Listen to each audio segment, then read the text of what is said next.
안녕하십니까. 은보 옥한음 목사님 11주기를 맞아서 이 포럼에 초청받은 정민영이라고 합니다. 저는 과거에 80년대, 90년대 인도네시아에 있는 한 미전도 종족말로 성경을 번역하는 일에 참여했었고요. 또 이러한 사역을 하는 국제단체 국제본부에서 일을 했던 사람입니다. 저한테 주어져 있는 주제가 코로나 시대와 한국교회와 선교라는 그 주제입니다. 코로나 시대라는 이 말이 이제는 우리에게 자연스럽게 됐네요. 작년에 2019년, 재작년이네 벌써. 2019년에 말에 코로나 상황이 시작돼서 작년부터 1년 반 동안 이제 지내올 때 우리가 한 몇 개월 좀 버티면 독감이 지나가듯이 사라지지 않을까 한 그런 생각을 했었는데 그때 예상보다 훨씬 이 상황이 길어지기도 하고 또 악화되고 또 여러 가지 변종들, 신종 변종들이 나타나면서 한편으로 백신이 개발되고 치료제에 대한 소망적인 그런 면도 있지만 아마 향후 코로나와 함께 공존 공생해야 되는 거 아닐까 하는 일종의 코로나 시대라는 그 상황으로 우리가 들어간 것 같습니다. 코로나 시대는 교회 일상이나 또 선교 현장에 여러 가지 변화를 초래했죠. 공예배가 그렇고 성경 공부나 제자 훈련 같은 대면 모임들이 다 취소되거나 이제 비대면 온라인으로 대체되었는데 이러한 것들도 잠정적 대안이라기보다는 아마 이거 자체가 새로운 일상 뉴노멀이 되지 않을까 하는 조금 걱정스러운 전망을 낳고 있죠. 그래서 코로나 시대에 이 한국 교회의 선교적 과제는 어떤 것일까를 오늘 좀 생각해 보면 좋겠습니다. 이런 그 곤혹스러운 상황이 왔을 때 성경은 우리에게 뭐라고 말하는가를 먼저 생각하는 게 순서일 듯합니다. 상황에 휘둘려서 반응하기보다는 좀 본질적 성찰을 하라고 말씀하시죠. 전도서 7장 13절 14절에 이런 말씀이 기록되어 있습니다. 하나님께서 행하시는 일을 보라. 하나님께서 굽게 하신 것을 누가 능히 곧게 하겠느냐. 그러시면서 형통한 날에는 기뻐하고 곤고한 날에는 되돌아보아라.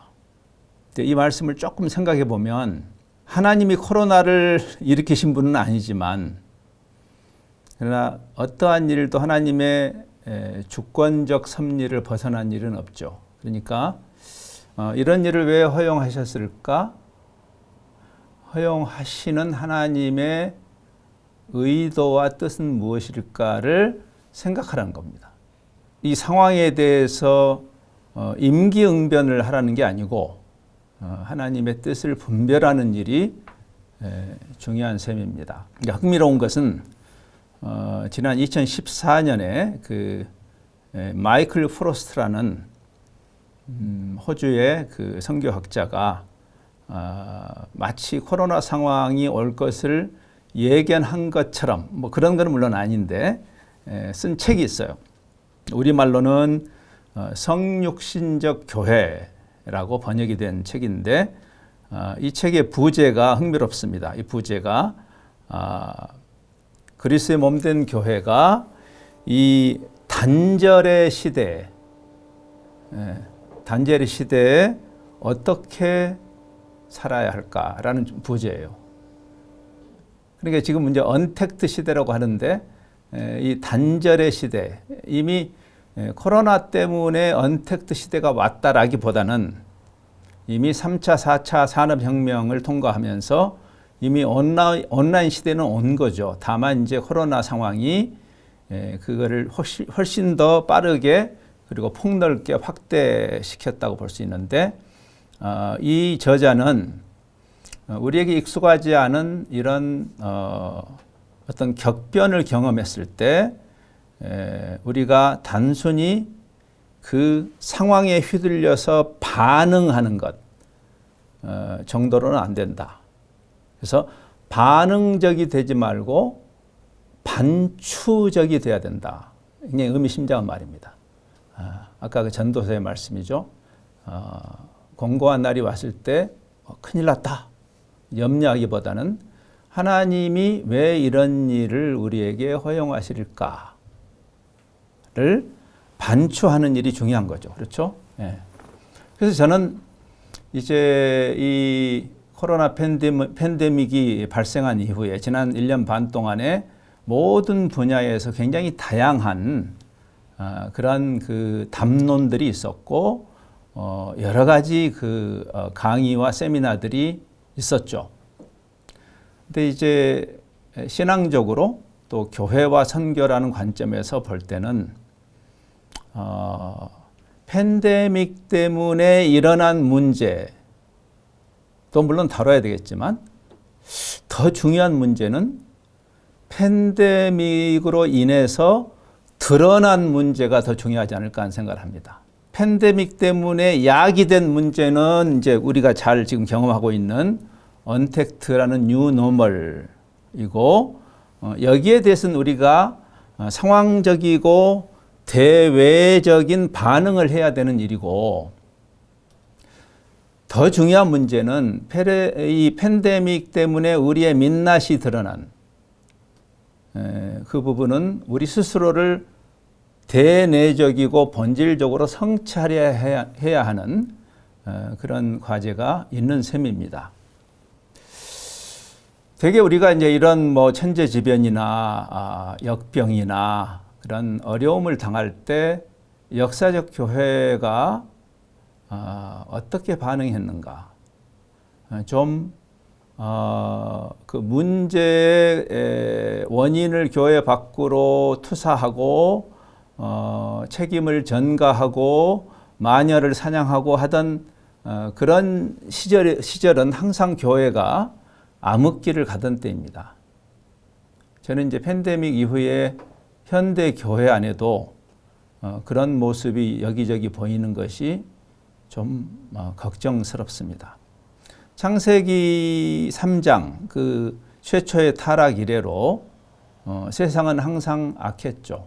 이제 와서 뭐 특별한 집단 때문에 세상이 더 악해졌다, 그렇게 말하기보다는 타락 이래로 세상은 항상 악했고 항상 고통스러웠습니다. 그래서 그리스도를 보내신 거 아닙니까? 그래서 그리스도의 몸된 교회가 이 세상에 존재하는 것이 아닌가요? 이런 어려움이 왔을 때 우리가 지금 세상이 너무 깜깜해졌어, 큰일이야, 이렇게 말하는 것은 본질이 아니라는 생각을 저는 하게 됩니다. 원래 깜깜했으니까. 세상이 깜깜한 게 문제가 아니고 우리가 빛이 아닌 게 문제겠죠? 너희는 세상의 빛이라. 세상이 깜깜한 게 오히려 우리에게는 기회 아닐까요? 우리가 만일 자그마한 촛불이라도 된다면. 세상이 너무 부패했어, 큰일이야, 이렇게 말하기보다는 세상은 원래 부패한 거죠. 죄 아래에 있는 세상은. 근데 우리가 소금이 아니면 그게 문제죠. 코로나로 인해서 드러난 우리의 민낯은 무엇일까를 생각해야 하는 지점입니다. 그래서 성경의 큰 그림은 공의로우신 하나님이 죄를 그대로 없던 일로 하실 수는 없죠. 그것이 하나님의 공의가 그걸 허락하지 않기 때문에 그 하나님의 진노 아래에 있는 세상인 거죠. 근데 그 세상을, 고통하는 세상을 축복하고자 하는 하나님의 사랑이죠. 하나님의 공의와 사랑이 어떻게 드러나는가. 지금 공의가 드러났고, 근데 하나님의 사랑은 어떻게 드러나야 하는가? 여기에 바로 선교적 부르심이라는 것이 있는 거죠. 그러니까 최초의 타락 이래로 세상이 악한 상태, 고통 많은 세상이 됐던 그 창세기 3장부터 시작되는 그 죄 아래 있는 세상에 대한 하나님의 해법이 이제 12장의 그 언약으로부터 나오는 거고, 그 언약은 잘 아시는 대로 복음의 원형이라고 할 수 있겠습니다. 언약은 선교적 언약이에요. 아브라함과 그 후손인 히브리인들을 배타적으로 니네는 내가 건져줄게라는, 그게 복음이 아니고, 그래서 원래 복음은 배타적이지 않습니다. 물론 아브라함과 후손인 히브리인도 하나님의 축복의 대상이지만 그들을 축복의 통로로 부르시는 선교적 복음이라고 할 수 있고, 결국 교회는 세상을 축복하는 선교 공동체로 존재하는 거죠. 그러니까 이제 지금까지의 이런 서론적인 이야기를 다 한번 이렇게 정리를 해본다면, 하나님이 우리 교회와 선교의 본질에 대해서 차분하게 다시 말씀에 근거해서 제고하도록 기회를 주신 일종의 어떤 분들은 이제 divine reset 이런 말 합니다. 하나님이 마치 우리가 컴퓨터 일을 막 너무 바쁘게 하고 있는데 이 일에 쫓기면 생각을 못 하잖아요. 근데 갑자기 누가 리부트 버튼을 눌러가지고 할 수 없이 일을 놓고 생각해야 하는 상황. 권고한 날에는 생각하라. 그래서 이제 교회가 뭐고 선교가 무엇인가의 그 본질에 대해서 요즘 고민을 많이 하는 시점이 왔죠. 억지로라도. 우리가 옛날에 관행적으로 하던 그 교회의 일들이 많이 멈췄고 선교도 마찬가지입니다. 그래서 다시 성경으로 돌아가서 도대체 선교가 뭔가?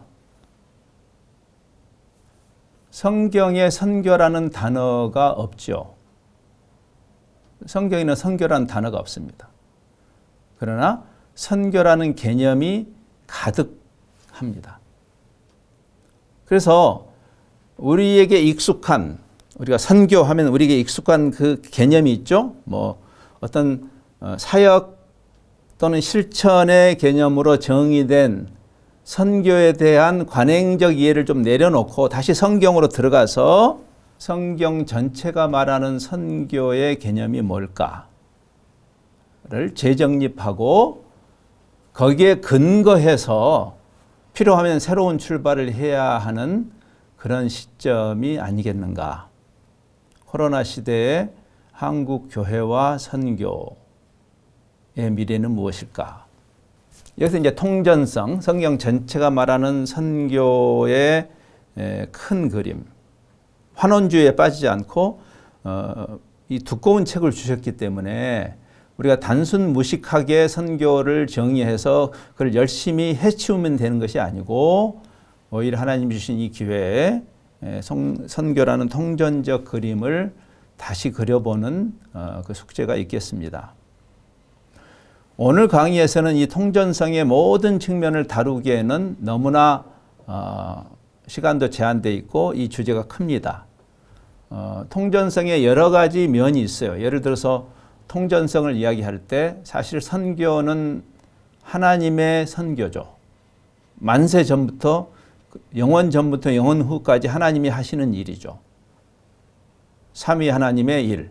성부가 성자를 보내시고 성부와 성자가 성령을 보내시는 그러한 좀 신학적 어떤 그 관찰이 필요한 부분도 있고 또 창조주 하나님이 죄로 인해서 망가진 그 온 우주를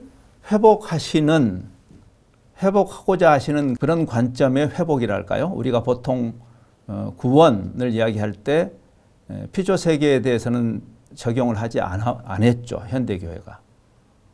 성경은 그걸 말하죠. 그리스도 안에서 만유를 회복하실 것이라고. 그래서 하나님이 회복하실 우주에 대한 우리의 책임은 뭘까?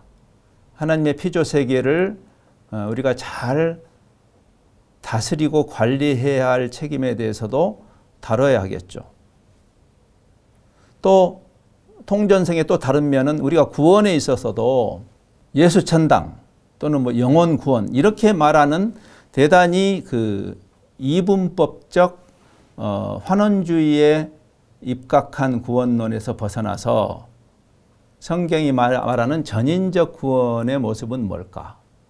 이런 이야기가 나와야 되는 거죠. 이런 것들을 다 다루기에는 지금 이 시간은 제한이 되어 있기 때문에 증인으로서의 통전성 부분, 선교적 공동체로서의 통전성 부분을 오늘 좀 생각해 보기를 바랍니다. 증인으로서의 통전성이라는 이 개념은 예수님이 그 사복음서를 보시면 다 이제 선교적 위임령으로 끝나죠. 복음서가 마태, 마가, 누가, 요한이 다 그렇게 끝나는데 특별히 요한복음 20장 21절, 요한복음의 선교 위임령 9절을 보면 이렇게 말씀하고 있죠. 아버지께서 나를 보내신 것처럼 나도 너희를 보낸다. 간단한 문장이지만 상당히 깊이 곱씹어 봐야 할 문장입니다. 아버지께서 나를 보내셨다. 그러니까 하나님의 선교죠. 성부 하나님이 성자 하나님을 보내셨죠. 근데 성부가 성자를 어떻게 보내셨는가를 생각해 보아라. 그 말이죠. 왜? 나도 너희를 그와 같이 보낸다.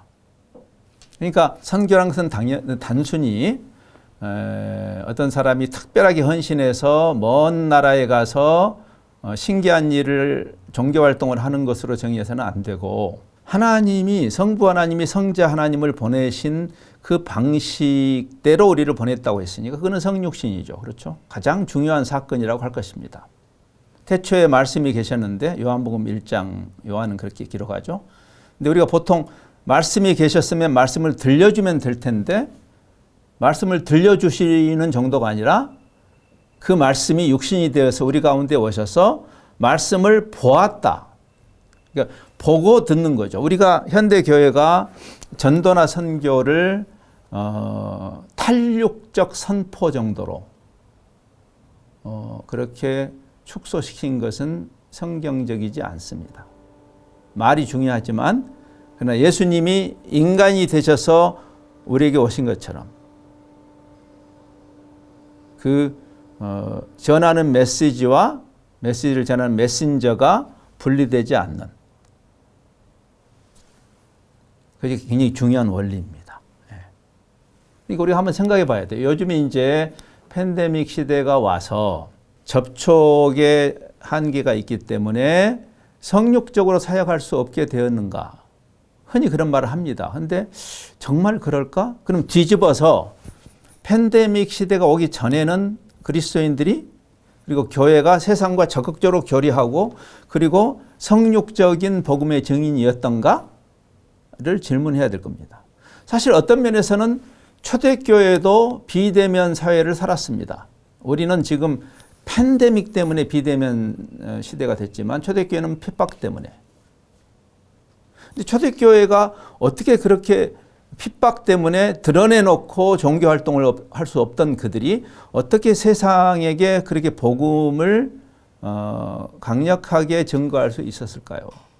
그것은 성육적, 그들이 일상 속에서 그 역할을 잘 했다라는 반증이죠. 크리스찬이 아닌 사회학자가 로드니 스타크라는 사회학자가 초대교회가 어떻게 그 변방에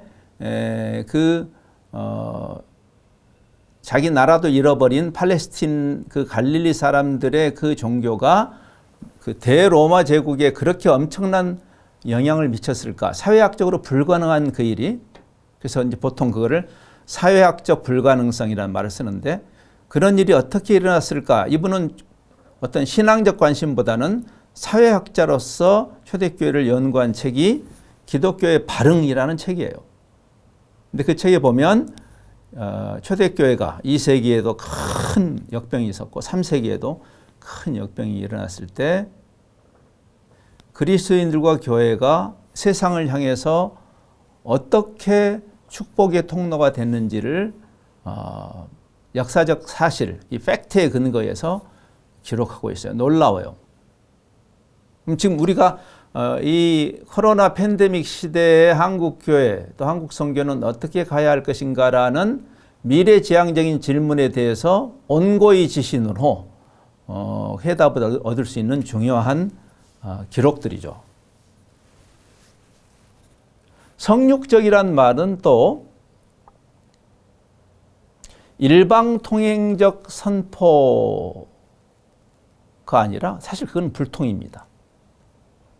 자기가 하고 싶은 말을 일방적으로 말하는 것을 소통이라고 말할 수 없습니다. 우리가 부부 사이에도 부부가 서로 부부 갈등이 생겼을 때 아내는 아내대로 남편은 남편대로 자기가 하고 싶은 말을 막 하면 그건 불통 아닌가요? 우리가 전도나 선교를 세상이 듣든 말든 소리치면 된다고 생각하게 된 배경이나 근거가 뭘까요? 성경이 그렇게 말하나요? 원래 소통이라는 것은 쌍방적이죠. 그래서 하나님께서 인간이 되셔서 오시는 거잖아요. 우리하고 소통하시려고. 소통이란 개념은 내가 화자가 상대방, 내가 소통하고자 하는 대상을 존중할 때 가능한 것이고 그리고 존중의 근거에서 그 상대방의 눈높이를 맞춤으로 가능해지는 것이 소통이죠. 차제에 우리가 관행적인 전도와 선교를 할 수 없게 되었다고 낙심할 것이 아니고 과거에 우리가 하던 방식은 소통의 방식이었나? 그리스도가 하신 방식이었나? 하나님께서 그리스도를 보내신 그 방법이었나를 생각해 봐야죠. 제가 개인적으로 존경하는 신약 학자 중에 존 스토트라는 분이 계신데 그분이 현대를 사는 그리스도인이라는 책을 쓰셨는데요. 그 책의 부제가 이중 경청을 해야 된다라는 부제예요. Double listening, 이중 경청. 우리가 당연하게 하나님의 말씀에 경청해야 되고 그 말씀을 나눠야 할 세상에게 경청해야 된다는 말이에요. 이중 경청. 그것을 이제 신학자들은 텍스트에도 경청해야 되지만 컨텍스트, 우리가 그 복음의 텍스트를 전달할 컨텍스트를 알아야 된다 이렇게도 말하죠. 말씀을 알아야 되지만 세상을 알아야 되고 복음을 알아야 되지만 문화를 알아야 되고 특별 계시를 깊이 묵상해야 되지만 하나님의 일반 계시, 일반 은총에 대해서 무시하면 안 되는 것이다. 성경은 하나님을 사랑하는 것은 이웃을 사랑하는 것과 통합돼야 된다. 요한 1서에 그런 말이 나오죠. 예. 보이는 바 형제를 사랑하지 않으면서 보이지 않는 하나님을 사랑한다는 것이 얼마나 허탄한 이야기인가. 예수님이 우리에게 보여주신 모델입니다. 그래서 지금까지 이제 이 논의, 제가 이제 이렇게 조금 장황하게 이 서론적인 논의를 했습니다만 이 논의와 오늘 이제 저희들이 함께 주어진 이 한국교회와 선교라는 주제는 우리를 선교에 대해서 교회에 대해서 통합적으로 이해해야 할 것을 요구하죠. 그것을 흔히 선교적 교회 이렇게 말합니다. 또는 뒤집어서 교회론적 선교. 교회는 선교적인 사명 때문에 존재하는 것이고 선교는 교회를 반영하는 선교여야 된다라는 의미입니다. 이제 이런 논의가 요즘 굉장히 활발한데 이 논의는 전통적 관행적 선교를 부정하거나 폐기하자는 논의가 아니고 반복적으로 말하지만 성경이 말하는 교회가 도대체 뭔가, 성경이 말하는 선교가 뭔가, 그걸 회복하자는 논의입니다. 교회는 사명적 또는 선교적 존재죠. 건물이 교회가 아니고 제도가 교회가 아니라 우리를 선교적인 공동체로 부르신 것, 그게 교회죠. 그래서 선교가 구현되는 장은 교회당, 성당이 아닌 거죠. 세상 속에서, 일상에서, 일터에서 그 일이 일어나야 되죠. 이건 관점의 전환이고 사실 이게 성경의 가르침이죠. 사실은 이 관점은 예수님이 십자가를 지시기 전에 교회를 위해서 하신 그 중보기도, 요한복음 17장이죠. 그리스도의 대제사장적 중보기도라는 조금 다소 긴 그 제목이 붙은 장입니다. 거기서 예수님이 그 말씀 하시잖아요.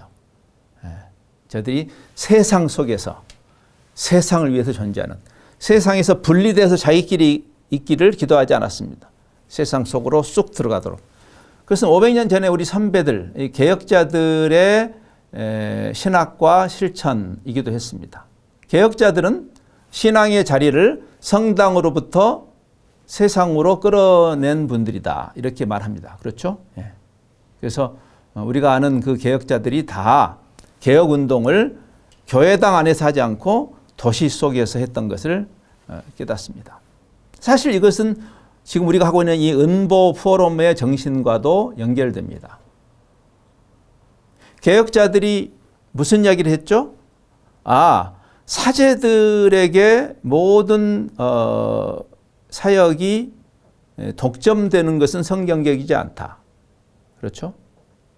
그래서 만인 제사장직에 근거해서 모든 성도들의 사제직, 모든 성도들의 선교직에 해당하는 그 성경적 올바른 관점을 풀어낸 사건이죠.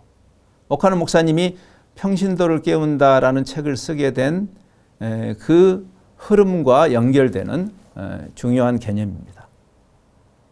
사실 성직자와 평신도를 가르는 것은 개신교회의 용어는 아닙니다. 그것은 이제 로마 교회의 관점이죠. 그래서 이제 그런 관점에서 이 선교사들을 많이 보내서 세계 선교를 감당한다라는 발상 자체는 사실 엄밀히 말하면 개신교회적 관점은 아닙니다. 그런데 이제 아쉽게도 지금까지는 우리가 그런 관점으로 왔는데 하나님이 지금 이렇게 제동을 거시면서 다시 생각하게 하는 부분 중에 하나가 정말 그런가? 원래 선교사라는 단어, 미셔너리라는 단어를 처음 사용한 것도 로마 교회였습니다. 그때 500년 전에 개혁운동이 일어날 때 그때 로마 교회 쪽에서는 예수회라는 선교 그 회가 출범을 하죠. 예수회에서 맨 처음으로 그들은 사제들이 사역을 한다라는 신학을 갖고 있었으니까 그 시대에. 그래서 선교도 선교사를 세워서 선교를 했던 거죠.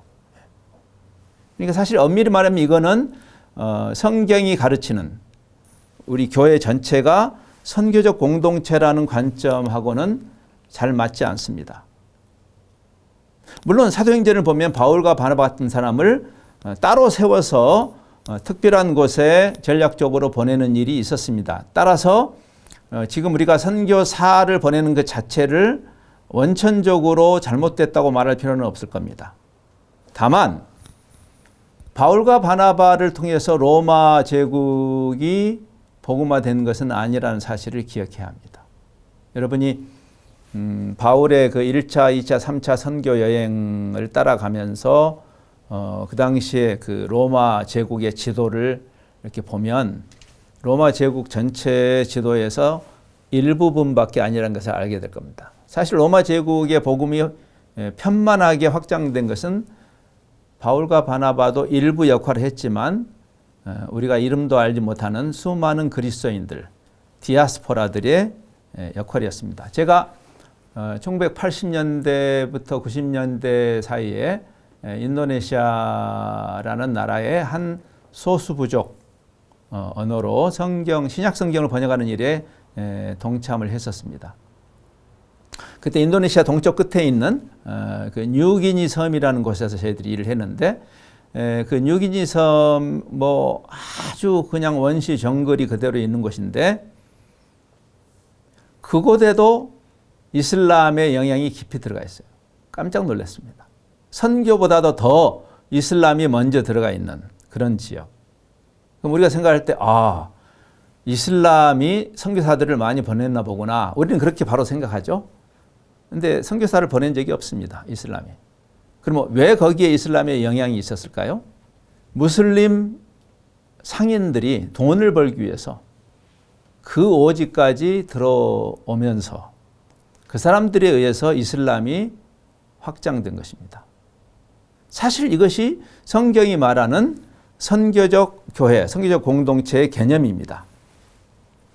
그러니까 처음에 제가 이 개념을 끄집어낼 때 이게 이제 이 선교사는 그만 보내자 그 말이 아니고 선교사의 역할도 있지만 신앙 공동체가 선교 공동체로서의 역할을 해낸 일이 없으면 사실 하나님의 선교의 완성은 불가능할 것이라는 이야기입니다. 또 그 개념을 뒤집어서 선교는 어떻게 진행돼야 되는가? 그는 교회, 그리스도의 몸을 반영하는 선교여야 된다라는 이 관점에 대해서도 차제에 우리가 정신없이 다람쥐 쳇바퀴 돌듯한 그런 사역의 늪에 빠져 있기보다는 차제에 좀 말씀 속에서 선교가 어떤 형태로 진행되는 것이 성경적인가를 생각해 보는 계기가 되면 좋을 것 같아요. 단순히 포교 행위나 개종 행위로 선교를 정의하지 말고 우리가 고백하는 교회론이 뭐죠? 거룩한 공교회입니다. 그렇죠? The Holy Universal Church. 계시록에 보면 각 나라와 종족과 백성과 언어, 즉 어떤 동질 집단 교회가 아니라 다양한 이질 집단들이 복음 때문에 하나가 돼 있는 그러한 그 거룩한 그리스도의 몸의 완성을 향한 선교인 거죠. 그렇죠? 네. 그러니까 우리 한민족 선교는 아직 갈 길이 멀다고 저는 생각해요. 왜? 지금 우리가 한 2만여 명의 선교사를 보내는 데서 다음 목표가 10만 명이 돼야 되기보다는 그런 정량적 접근을 하기보다는 선교라는 것이 결국 그리스도의 몸의 완성이라면 그 선교 운동을 열심히 하는 교회, 선교사를 많이 보내고 많은 선교 헌금을 헌신적으로 하는 그 교회는 선교적으로 변하고 있는가라는 질문을 던져야 돼요. 아마 하나님이 그래서 우리에게 다문화 사회로 가는 그러한 변화를 섭리하셨나 하는 생각을 합니다. 어떤 분들은 이걸 하나님의 모자이크란 말 써요. 모자이크를 생각해 보세요. 모자이크는 다양한 색깔과 모양과 크기를 가진 요리들이 다양성이 모여서 하나의 그림을 만드는. 그러니까 이제 우리 예루살렘 교회가 아무리 아름다워도 유대인들끼리 모여서 그들이 가끔 바울 같은 사람 하나 보내면 되는 것이 아니고 지금까지 우리 한민족 선교는 그런 형태를 취했다고 볼 수 있겠습니다. 근데 하나님이 그 잘 나가던 예루살렘 교회에게 핍박도 허락하시고 그들이 흩어지게 하시고 이방 땅에서 안디옥 교회 같은 이 다양한 언어, 문화, 피부 색깔을 가진 사람들이 모여서 한 교회를 이루는 그러한 변화를 통해서 바울과 바나바가 거기서 배출이 되고 사도행전적 선교가 진행됐던 것을 기억해야 합니다. 그러니까 아마 이게 우리 숙제인 것이죠. 이제 결론을 향해서 가겠습니다. 코로나 시대라는 이 시대를 허용하신 하나님이 리셋 버튼을 왜 누르셨을까? 하나님이 이 리셋 버튼을 통해서 우리에게 뭘 하라고 하시는 것일까를 다시 한번 곱씹어보는 기간이 되면 좋을 것 같습니다. 차제 우리가 공예배를 드릴 수 없을 때 예배의 본질이 뭘까를 고민하듯이 관행적인 교회 생활이 대면이 불가능해진 이 시점에서 교회는 도대체 뭐지? 그리고 선교도 지금 관행적인 선교가 지금 불가능해진 상태에서 선교의 성경적 개념을 다시 재정의하고 우리 스스로가 성경에 부합한 교회와 선교를 향해서 가는 그런 계기가 되면 좋겠다. 비대면 시대는 대규모 모임은 불가능하겠지만 대규모 모임이 불가능한 게 우리가 교회됨을 방해받는 것일까? 한번 생각해 봐야 되고, 대규모 집회가 불가능하다 해서 선교가 불가능한 것일까? 를 생각해 봐야 됩니다. 그렇지 않습니다. 오히려 훨씬 더 예수님의 모델처럼 성육적이고 인격적인 복음 증거의 기회를 하나님이 주신 것입니다.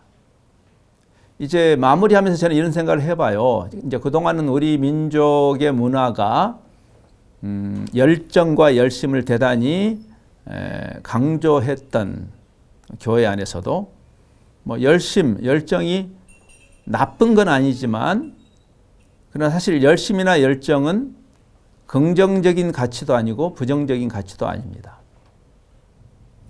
옳은 일을 향해서 열심히 있으면 그건 좋은 일이지만, 옳지 않은 일을 향해서 열심을 부리면 그것은 오히려 게으름만 못한 일이 되기 때문에 그렇죠. 성경에서 말하는 열심은 사실 엄밀히 말하면 수동성입니다. 수동성. 하나님께 기대는 수동성.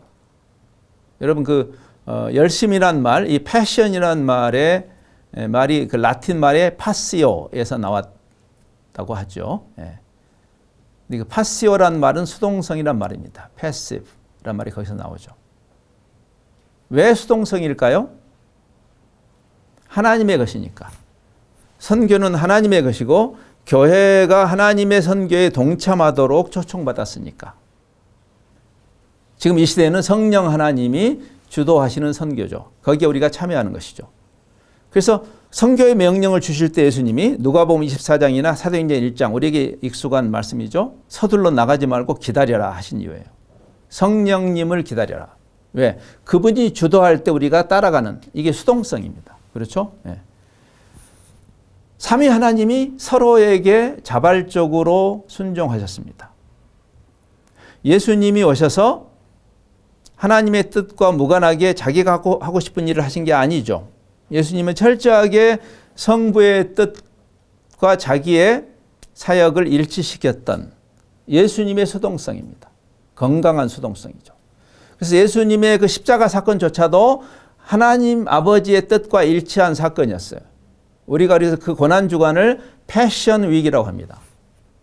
건강한 수동성입니다. 여러분 그 유명한 기도 기억나시죠? 그 십자가를 지시기 전에 내 아버지여 만일 할만하시거든 이 잔을 내게서 지나가게 하옵소서. 그러나 나의 원대로 마옵시고 아버지의 원대로 하옵소서. 수동성입니다. 우리가 하나님을 도와드리는 일이 아닌 거죠. 그렇죠? 예. 하나님의 선교에 우리가 참여하는 일입니다. 하나님의 선교에 참여하는 게 맞다면 우리가 많은 일을 열심히 하는 것보다 더 중요한 것은 그분의 선교를 그분의 방식대로 참여하는 일일 겁니다. 코로나 시대라는 하나님께서 섭리하신 이 어떤 면에는 기회비용이죠. 우리에게 주신 이 기회비용을 낭비해서는 안 돼. 우리에게 다시 생각할 수 있는. 왜? 500년 전에 개혁자들이 개혁이 끝났다고 말하지 않았고 항상 개혁하는 교회가 돼야 된다. 각 시대의 교회는 그 시대의 몫의 개혁을 감당하라고 그렇게 주문했습니다. 이 팬데믹이라는 우리의 일상이 잠시 멈춰져 있는 이때 우리가 이 기회를 우리 몫의 교회와 선교의 개혁의 그러한 기회로 활용하는 그런 축복이 있기를 바랍니다. 감사합니다.